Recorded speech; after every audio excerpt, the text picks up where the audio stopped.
Syekh Abdul Qadir. Kenapa? Allah nggak bakal mengabulkan permintaan si fulan itu kalau tidak mendapatkan izin Abdul Qadir Jailani. Allah sebelum mengabulkan nyolek dulu Syekh Abdul. Dir, gimana Dir? Dikabulkan nggak orang ini Dir? Menurut ente? Ya, ana lihat sholatnya masih males ya Allah. Kalau di kantor juga sering bolos kan gitu. Apalagi juga kadang-kadang ngentit tuh. Nih ya Allah, udah jangan dulu deh. Gagal gitu. Ya Allah, padahal Allah katakan ud'uni astajib. Gak ada perantara. Ini yang harus kita yakini. Makanya hadirin sekalian, dari sepanjang ayat-ayat Allah tentang doa, dari sepanjang hadis-hadis Rasulullah tentang doa, semua lihat, idza sa'alta fas'alillah fa idza ista'anta fasta'in billah. Lihat, bahkan man lam yas'alillah yaghdabu alaihi, siapa yang tidak minta kepada Allah, Allah marah kepada Allah. Lihat para rasul, para nabi ketika tertekan di dalam dakwahnya, mendapatkan serangan bertubi-tubi, penindasan, apakah dia itu minta tawasul kepada fulan-fulan atau nabi sebelumnya? Tidak, semuanya kepada Allah. Makanya ketika Nabi Nuh sudah pada tingkat kepepet, fad'a rabbahu anni maghlubun fantasir, fad'a rabbahu anni maghlubun fantasir. Ngadu kepada Allah. Jadi ketika Nabi Nuh sudah tidak ada daya upaya, serangan bertubi-tubi, penindasan, tidak ada jalan lain, fad'a rabbahu anni maghlubun fantasir. Ya Allah, dia ngadu sama Allah, saya kalah ya Allah. Fad'a rabbahu anni maghlubun, kalah, fantasir, tolonglah saya. Itu Nabi Nuh. Gak ada yang sekarang ini datang ke makam fulan, ke tempat fulan, minta kepada fulan. Nabi Nuh, Pak. Akhirnya Allah kabulkan. Fad'a rabbahu anni maghlubun fantasir, fafatahna أبواب السماء بماء منهمر ففتحنا أبواب السماء بماء منهمر Allah أبواب السماء بماء منهمر, menenggelamkan mereka. أبواب السماء. Allah Subhanahu wa taala sudah kun fayakun. Makanya ya ikhwan, kalau menghadapi kesulitan dakwah, antum ngadu sama Allah. Makanya ya ikhwan, kalau jangan ngadu sama fulan, jangan ngadu sama si fulan, lemah. Kita semuanya adalah pengikutnya Nabi, para nabi, termasuk Nabi Nuh alaihissalam.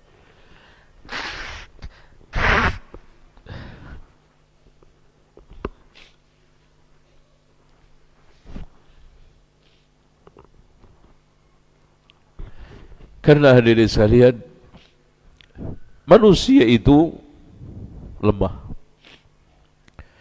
dan yang bisa menguatkan adalah Allah lewat amal doa. Makanya Rasulullah SAW sampai mengatakan, inna a'jazan nasi man ajiza 'anid du'a. Manusia yang paling lemah adalah manusia yang tidak bisa berdoa. Ya, lihat Nabi Yunus alaihissalam ketika saat kepepet, la ilaha illa anta subhanaka inni kuntu minadh dhalimin. Lihat Nabi Ibrahim alaihissalam sudah tidak ada, bahkan ditawari Jibril alaihissalam, dia tidak. Hasbunallah wa ni'mal wakil. Jibril, padahal sah.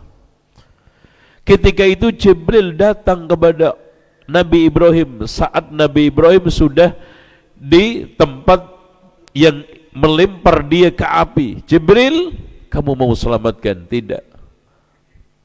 Adapun minta kepada engkau, tidak. Hasbunallah wa ni'mal wakil. Begitu ya ikhwan.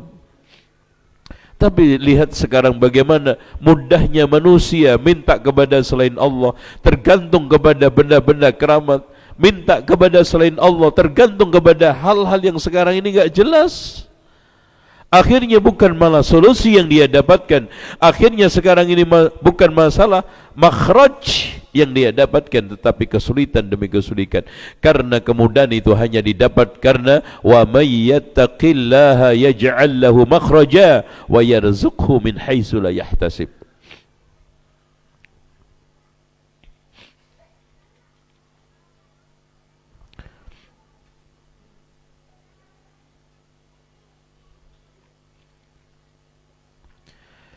Hadirin sekalian, sekarang kaidah yang ke-8.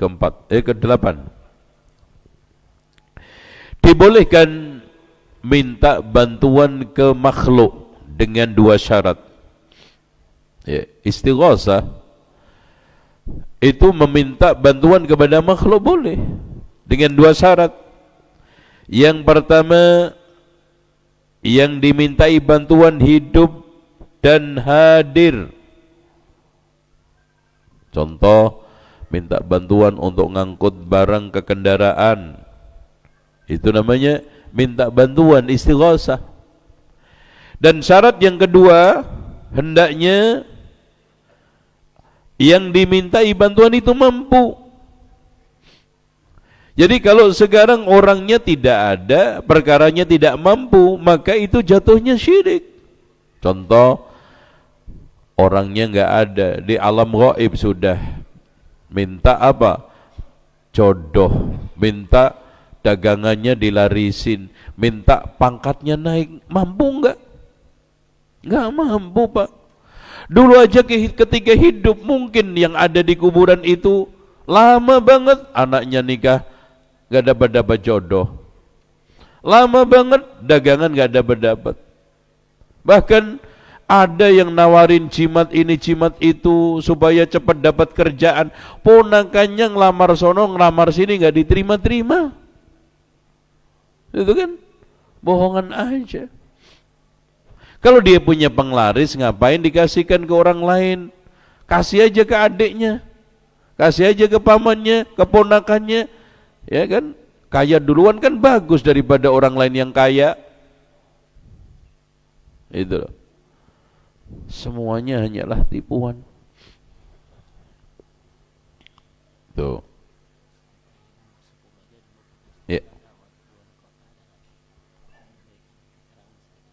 Oke. Oke, yang sekarang yang nomor 9.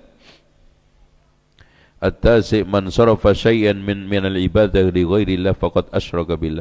Barang siapa yang memberikan sedikit ibadah kepada selain Allah, maka orang tersebut telah melakukan syirik kepada Allah Subhanahu wa ta'ala. Itu ya. Apa aja? Nah, yang terakhir, tidak ada bedanya penyekutuan kepada selain Allah itu, sosoknya itu malaikat, manusia, jin, batu, pohon, enggak ada beda. Jadi artinya siapa saja yang menyekutukan kepada selain Allah dengan malaikat, hatta Jibril, maka tidak boleh. Dengan Nabi Muhammad, Nabi Nuh, nabi-nabi yang lainnya, wali-wali, enggak boleh. Kemudian dengan bebatuan, seangker apapun, semahal apapun, mau batu safir, mau batu ceper, mau batu apa aja, batu-batu. Ada orang yang membeli cincin sampai harganya miliaran, nggak bisa berbuat apa-apa. Pindah dari tempat jari satu ke jari lain, pindah sendiri aja nggak bisa kok. Harus dipindahi kan. Ada sekarang cincin mahal, Masya Allah, pindah sendiri, cerun gitu kan. Enggak, dipindah juga. Nah, kalau memang begitu, kenapa kita sekarang ini bergantung kepada Allah? Closingnya sekarang terakhir cukup 10. 10-nya kita nanti ketemu di pertemuan yang belum jelas kapannya. Ini seru yang 10 ini. Nah, closingnya begini, Pak. Ketika kita itu bertauhid kepada Allah Subhanahu wa ta'ala, maka kita akan menjadi orang yang merdeka. Karena kita tidak bergantung kecuali kepada Allah, kita tidak bertawakal kecuali kepada Allah, kita tidak yakin sumber rezeki itu kecuali dari Allah. Yang memberikan solusi segala permasalahan kita adalah Allah Subhanahu wa ta'ala.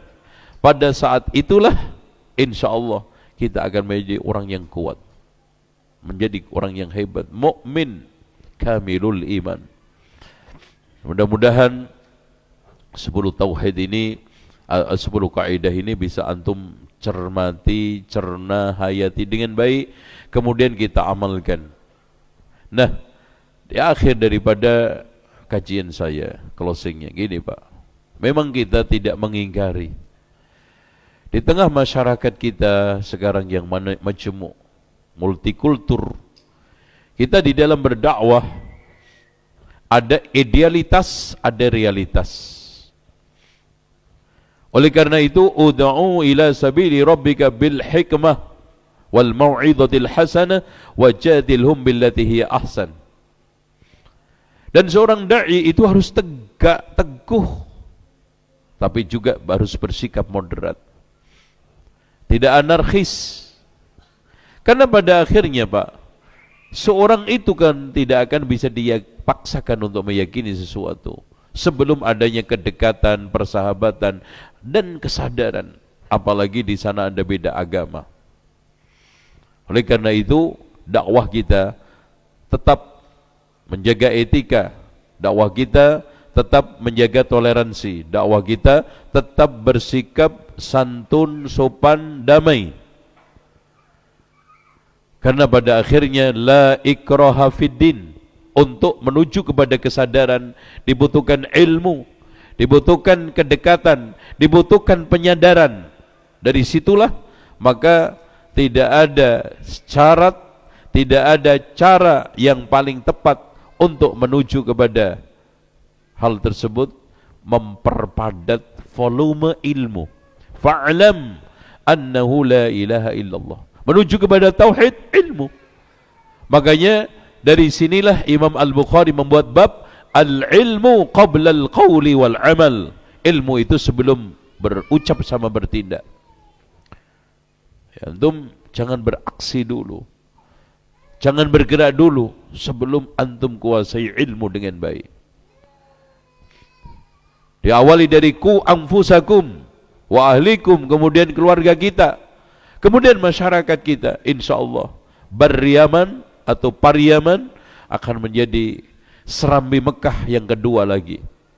Serambi Mekah yang pertama adalah Aceh, Serambi Mekah yang kedua adalah Pariaman. Atau menurut Prof. Buya Hamka, Barri Aman. Barrun itu adalah daratan, aman yang aman. Itu asal kata Pariaman. Demikian, mudah-mudahan manfaat. Langsung dikasih.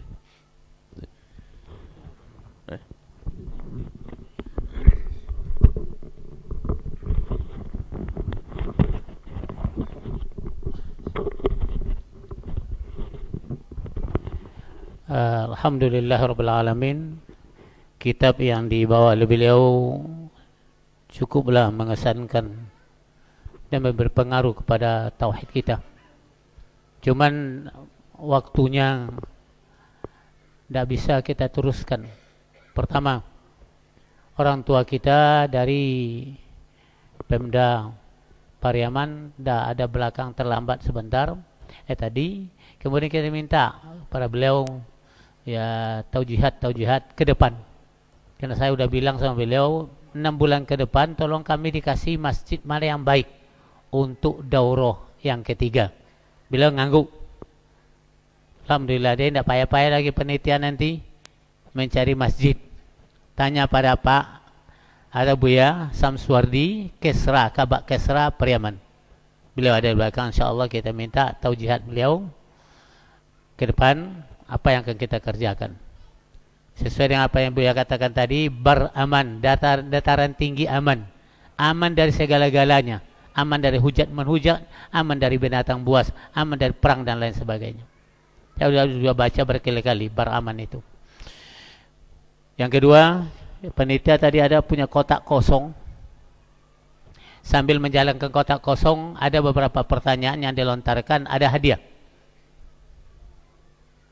Menjadi bidadari cantik ala Islami, Masya Allah.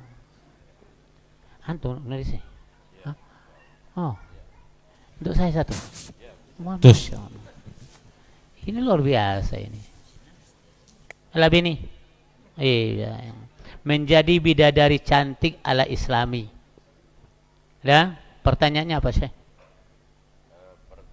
Pertanyaannya boleh dari materi tadi. Sebutkan satu kaidah dari 10 tadi. Tolong sebutkan satu kaidah dari 10 yang kita pelajari tadi. InsyaAllah satu hadiahnya. Banyak nih, bagaimana ini? Kalau satu diminta jawabnya itu semua. Nah, inilah, Bapak. Nah.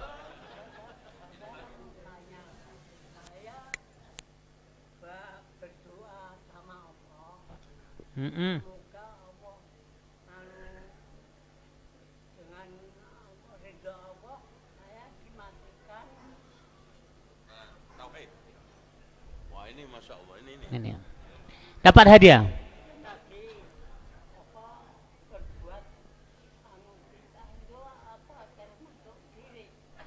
Nah, berbuat bid'ah termasuk saya apa tidak sih? Pertanyaan. Syirik dengan bid'ah itu berbeda. Tetapi kadang-kadang bid'ah itu bisa berbau syirik. Contoh, bid'ahnya Qadariyah yang mengatakan bahwa ada pencipta selain Allah. Makanya dia melakukan syirik rububiyah. Makanya para ulama menyebut Qadariyah itu majus hadhil ummah, majusinya umat ini. Adapun bid'ah kadang tidak berbau syirik. Contoh, ketika seorang sholat menggunakan zikir-zikir yang tidak diajarkan oleh Rasulullah SAW, atau mengawali dengan zikir-zikir sebelum wudu, nawaitu wudu'a usolli dan yang lainnya, itu bid'ah, tapi tidak ada unsur syirik. Termasuk juga selamatan hari 1, 2, 3 itu tidak ada unsur syirik. Baik. Ini Assalamualaikum Ustaz. Ada yang minta izin bertanya Ustaz.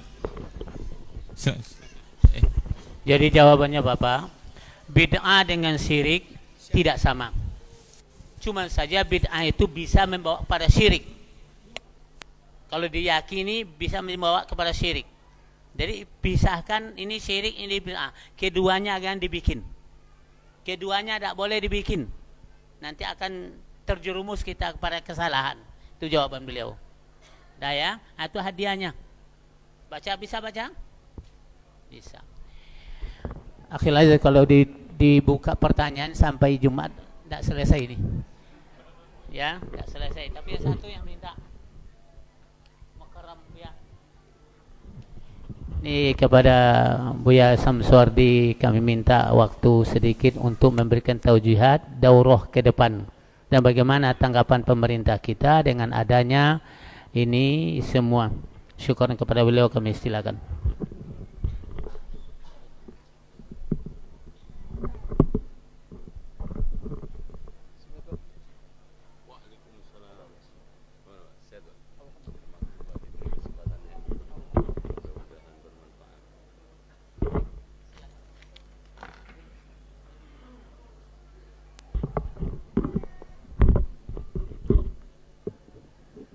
Bismillahirrahmanirrahim. Assalamualaikum warahmatullahi wabarakatuh.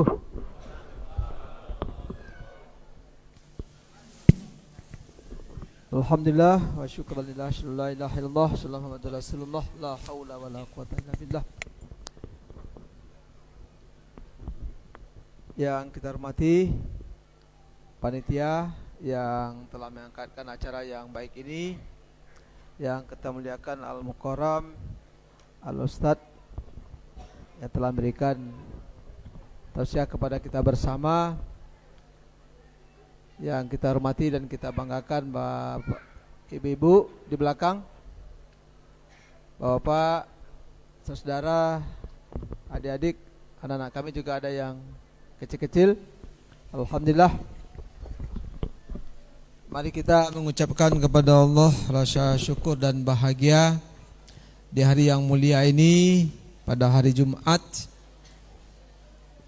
Allah pertemukan kita di rumah Allah yang mulia ini dalam rangka daurah pemuda Pariaman Islami. Itu saya baca dari suratnya dari panitia.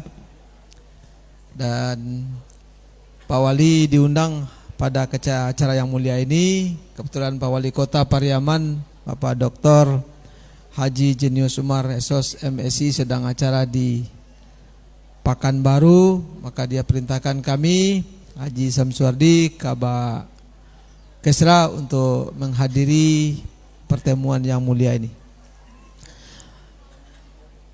Alhamdulillah, tentunya kita bahagia sekali melihat wajah-wajah yang penuh harapan untuk kemajuan Islam, kejayaan Islam menuju Islam yang baldatun thayyibatun wa rabbun ghafur di kota Pariaman. Ya Bapak? Amin. Dan untuk itu kami dari Pemko mengapresiasi acara ini. Dan tadi panitia mengatakan sekali 6 bulan atau sekali 2 bulan acara ini dapat diselenggarakan.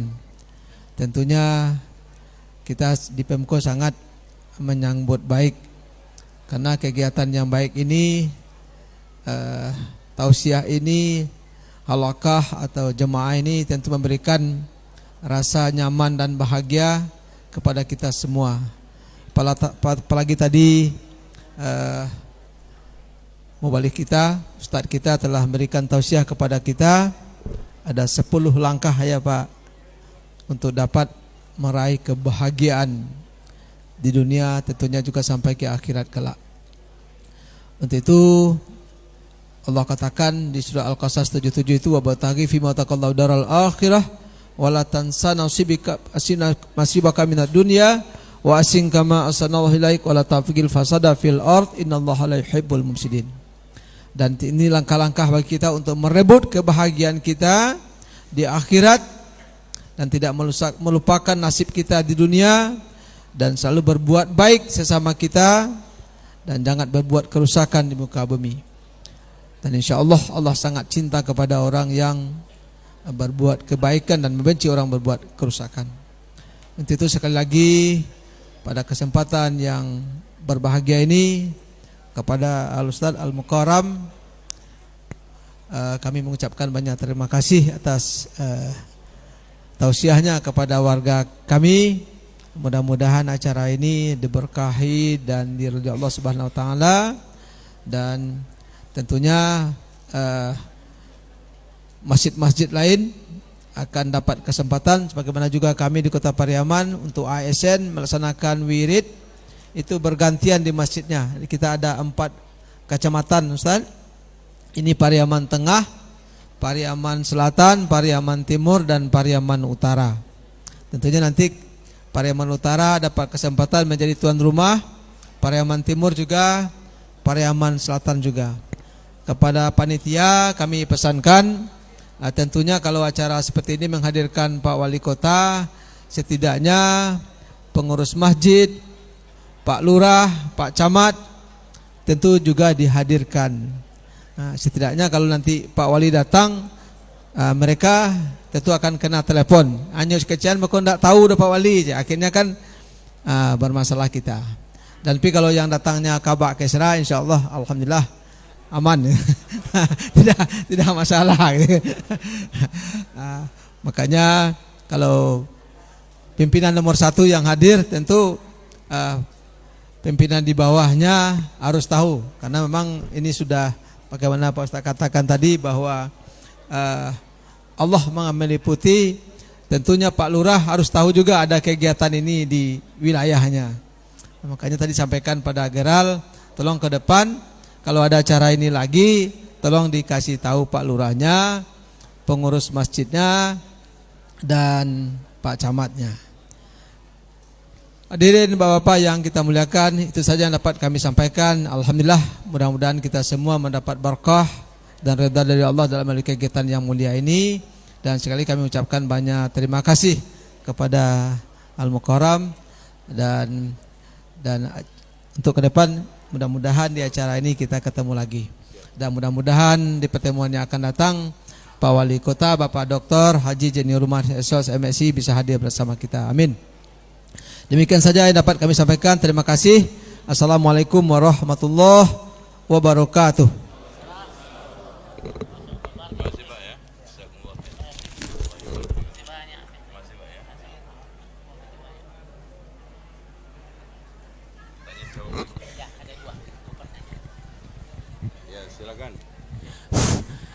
Ini ada dua pertanyaan. Satu pertanyaan tolong dijawab oleh ibu-ibu. Satu pertanyaan dijawab oleh ibu. Mic-nya mana? Ya, tunggu dulu.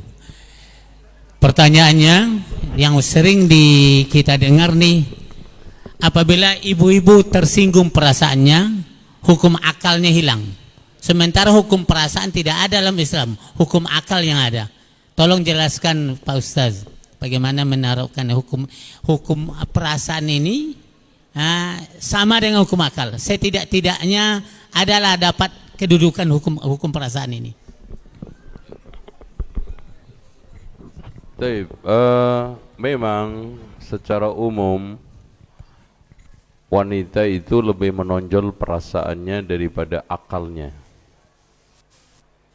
Makanya kalau lagi salah paham suami istri, selalu yang dikedepankan perasaan dong mas, perasaan dong.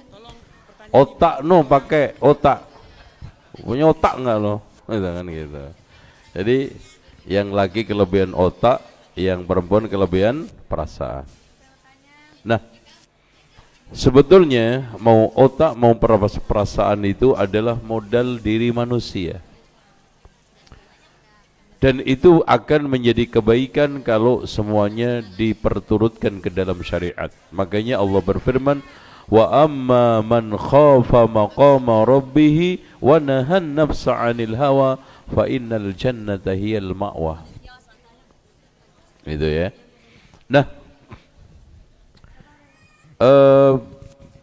perempuan itu punya 5 keistimewaan yang jarang dimiliki laki-laki. 1, perempuan itu paling doyan ngobrol, ya. Makanya kalau ngadepin masalah biasanya ngomong dulu baru mikir. Beda dengan laki, mikir dulu baru ngomong. Itu. Kalau ibu-ibu enggak, nyerocos saja, baru mikir nanti. Oh iya ya, salah. Itu kan gitu. Dan itu baru tahu salah setelah 5 hari. Lambat banget. Aduh, itu ya. Terus kemudian yang kedua paling doyan ngumpul-ngumpul. Makanya perkumpulan-perkumpulan wanita itu banyak sekali. Di mana aja. Baik perkumpulan yang resmi dan tidak resmi, ilegal dan legal, Di antaranya adalah ngerumpi. Ya, ngerumpi itu bagi ibu-ibu itu istimewa, bahkan di antara mereka ada yang tematik. Ya. Jadi ngerumpi aja itu ada temanya. Ya. Ada kumpulan ngerumpi khusus membahas gaji-gaji tetangga. Ada yang membahas suami-suami nikah lagi. Ada lagi, macam-macam. Itu kalau laki-laki lepas aja, ngomong apa aja gitu kan. Yang ketiga, perempuan itu lebih mendahulukan apa daripada punya siapa. Artinya perempuan itu lebih mengedepankan apa daripada siapa. Artinya laki-laki itu biasanya rela mengorbankan apa untuk mendapatkan siapa, tapi perempuan rela untuk mengorbankan siapa untuk mendapatkan apa. Kayaknya perlu pemahaman agak sedikit tinggi ini ya. Ya. Jadi seperti itu. Apalagi kalau sudah tua renta, nggak ada uangnya, udah ditendang. Kemudian yang keempat, ciri-ciri wanita yang keempat itu adalah sensitif.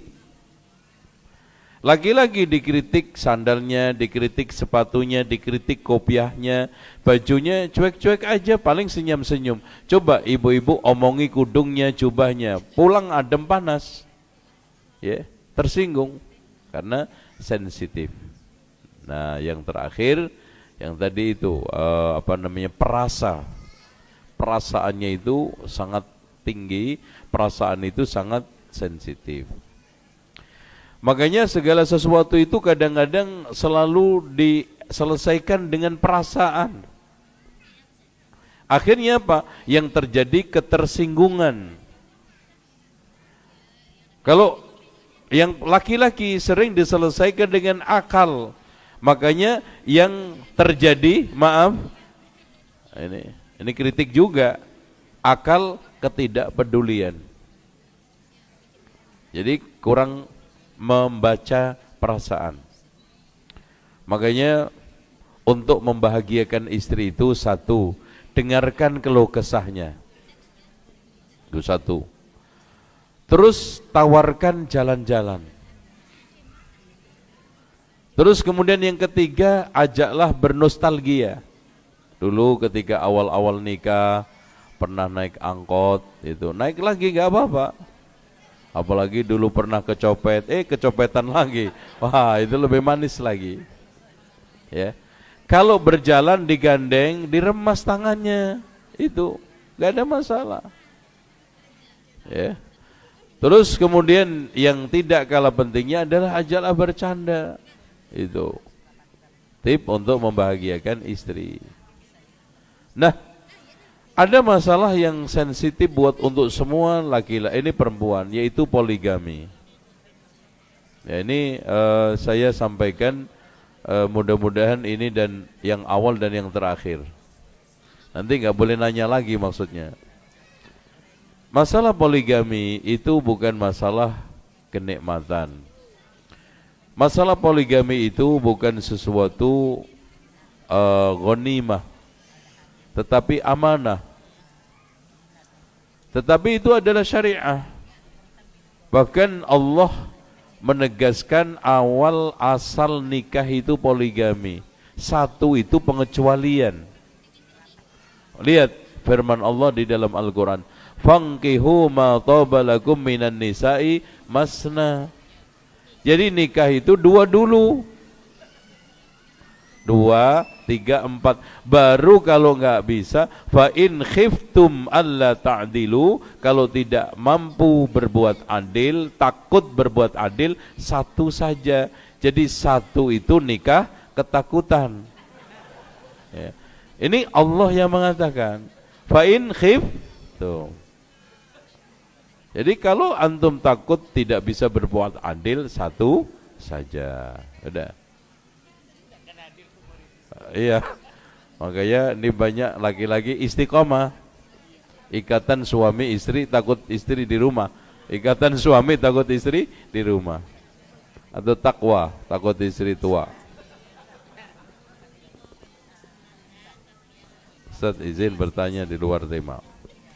Apa termasuk zalim orang tua yang tidak membiayai pendidikan anak disebabkan sang anak tidak mau sekolah di pondok?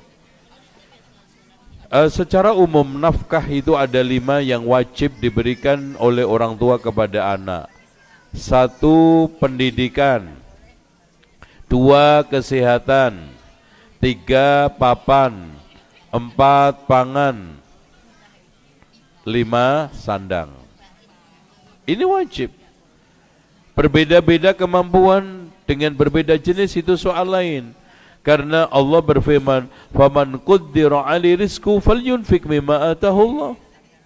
Siapa yang diberikan oleh Allah rezeki yang terbatas, ya dikasih infak secukupnya. Tetapi 5 ini harus terpenuhi. 1, apa tadi? Pendidikan. 2, kesehatan. 3, papan. 4, pangan. 5, sandang. Ini bukan hanya di dalam Al-Quran. Ini ketentuan di dalam KPA. Ini apa namanya? Komisi Perlindungan Anak. Ya.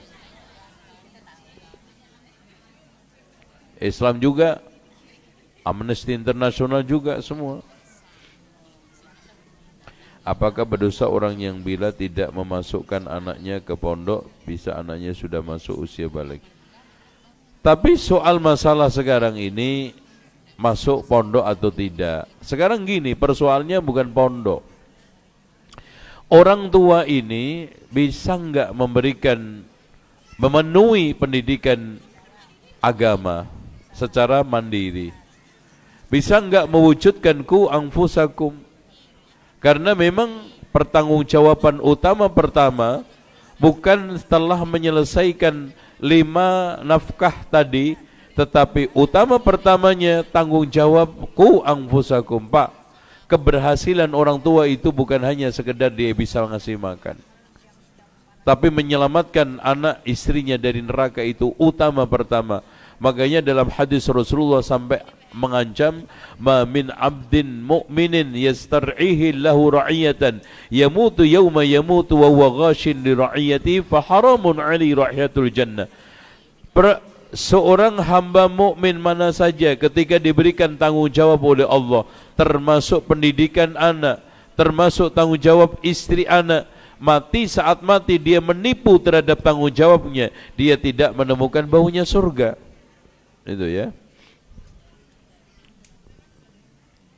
Apa hukum wanita bercadar belajar tahsin dengan seorang ustadz? Ya enggak ada faedah. Ya. Mengharuskan membuka cadar. Ini ya ikhwan, tolong jangan memudah-mudahkan ikhtilat. Jangan memudah-mudahkan tabarruj. Hindari pintu perzinaan 5 apa 7 itu. 1, berjabat tangan. Kemudian yang kedua, mendengarkan musik. Karena para ulama sepakat musik itu ruqyatuz zina. Musik itu jampinya zina. Siapa yang mau sekarang zina, pintunya musik, itu aja maksudnya. Yang ketiga, ikhtilat, campur baur. Tapi ikhtilat itu ada 2. Ikhtilat ada ikhtilat syahwah. Ikhtilat ada seperti di pasar, di jalan, kita hiruk pikuk, bercampur lagi perempuan, nggak bisa dihindarkan. Di mall itu nggak masuk. Ada ikhtilatus syahwah yang memang kita bisa hindarkan.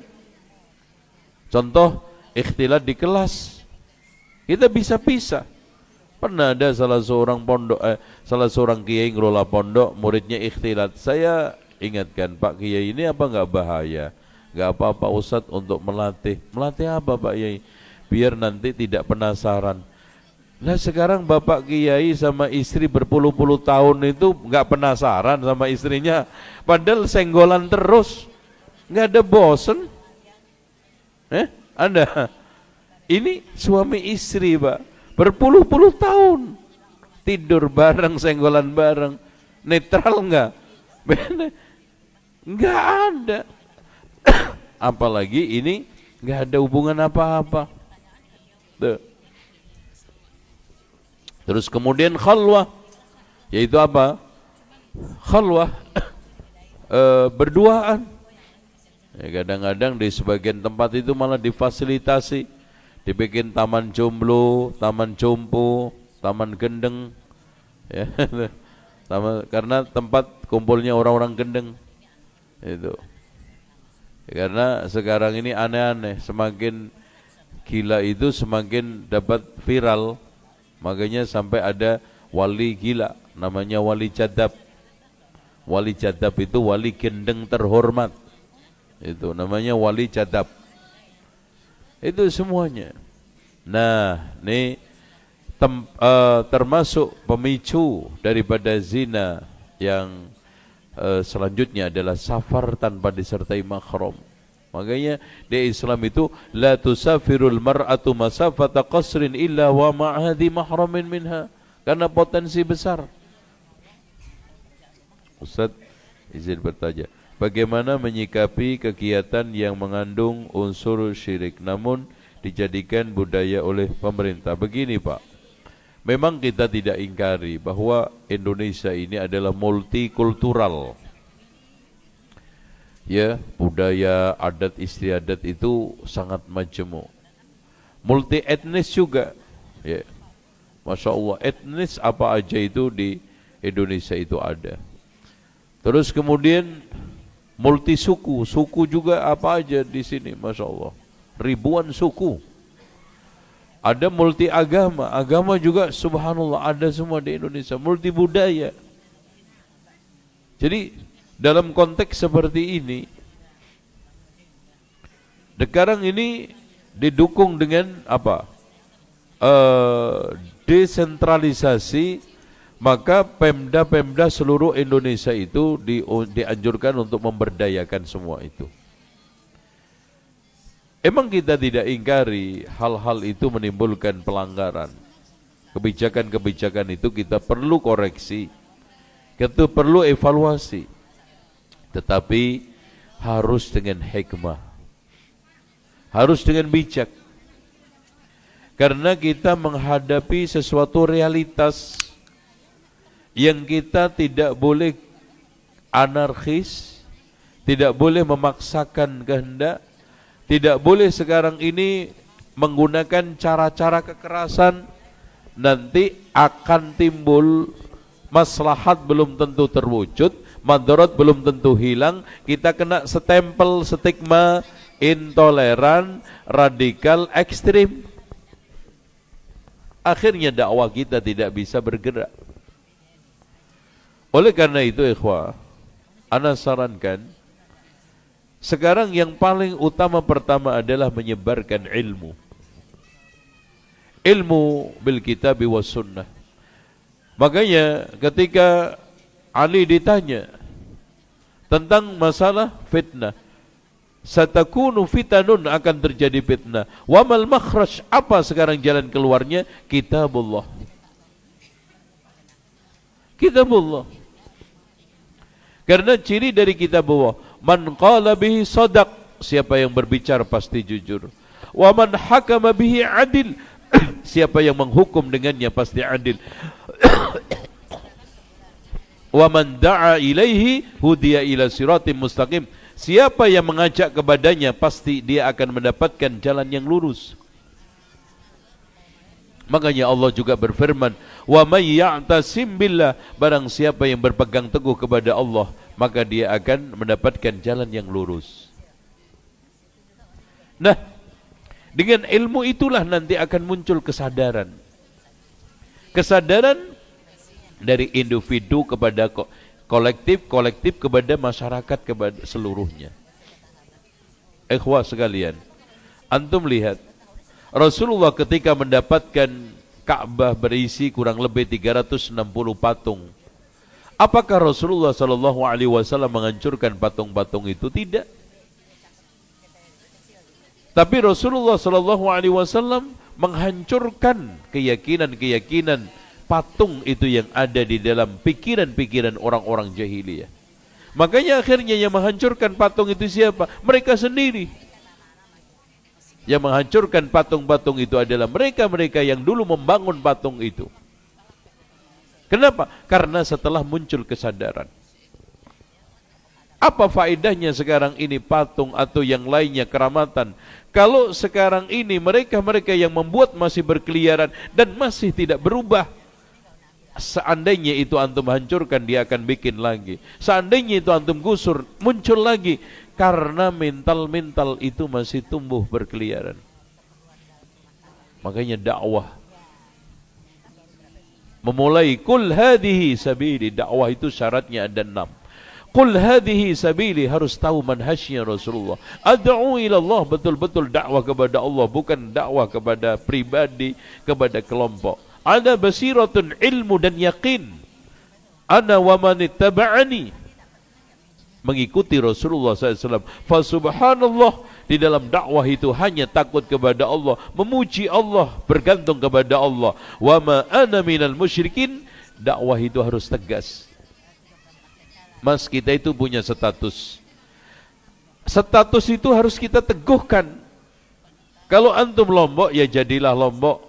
Kalau antum itu tomat, jadilah tomat. Kalau antum ini sekarang durian, jadilah durian. Jangan sekarang tomat dicela-cela orang karena kecut, berubah jadi Lombok.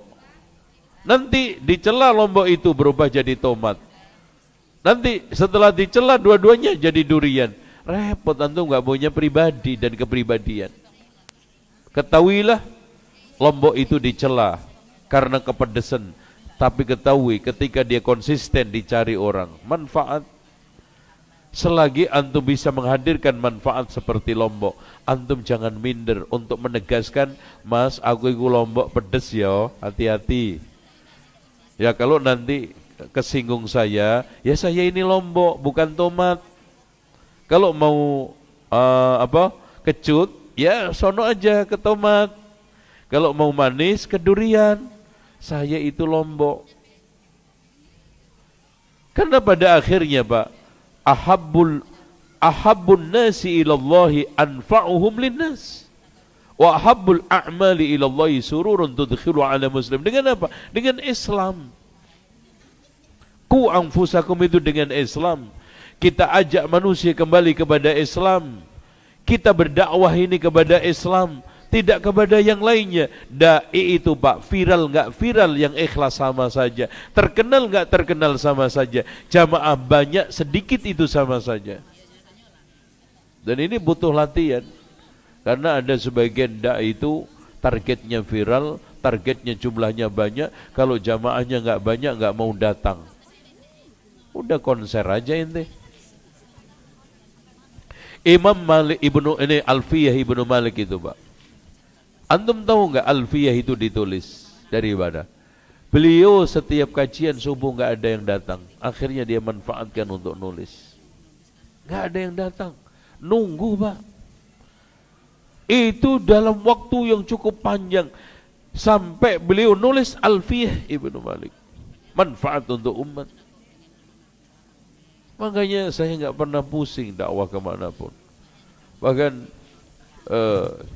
saya kadang-kadang pengen ya, enggak ada protokol, enggak ada ini, enggak ada undangan. Saya itu pengen tiba-tiba datang ke Pariaman, telepon sama ana datang nanti ngisi gitu aja. Ya. Karena perlu dijaga keikhlasan itu. Ya. Terus kemudian kalau di Jawa sudah saya terapkan, saya enggak perlu protokol, undangan ini jadwal. Saya mau datang ke Malang, tolong bikinin kajian. Kasihan kadang-kadang jamaah nyiapin akomodasi dan yang lainnya, ribet banget. Tapi masalahnya waktu dan juga tenaga ini. Makin lama makin tua ini juga makin repot. Itu. Kebetulannya pengen dakwah ke sana sini. Ya, karena saya terus terang Pak, setelah saya mengadakan penelitian sejarah Islam, terutama Wali Songo, kita ini belum ada apa-apanya. Ya, umat ini membutuhkan dakwah, membutuhkan kehadiran ilmu. Ya. Jadi seandainya bisa nggak bisa itu bukan, saya itu bukan jual mahal maksudnya. Tidak, Karena ngatur waktu ini, ada sekolah, ada pondok, sama Buya juga sama. Jadi itu aja. Saya itu pengen nggak usah ada protokol, kalau bisa saya tiba-tiba datang ke sini, ini ada bikin kajian nanti di Padang juga gitu, di Pekanbaru, ke Aceh, gitu aja. Ya, ya ini berdakwah karena masya Allah Pak, dulu para ulama-ulama, para dai, para wali itu datang ke sini, ya.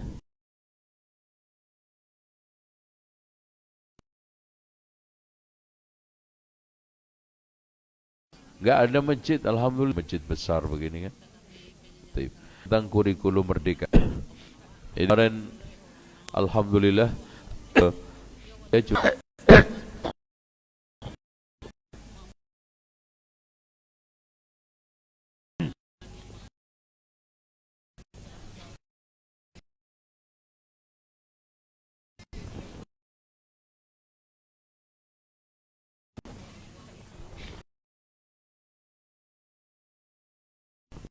judul ajaran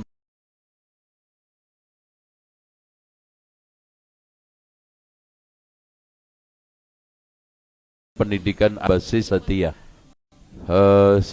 Saya lagi mengkonsep kurikulum Wasatiyah, yaitu kurikulum apa? Kurikulum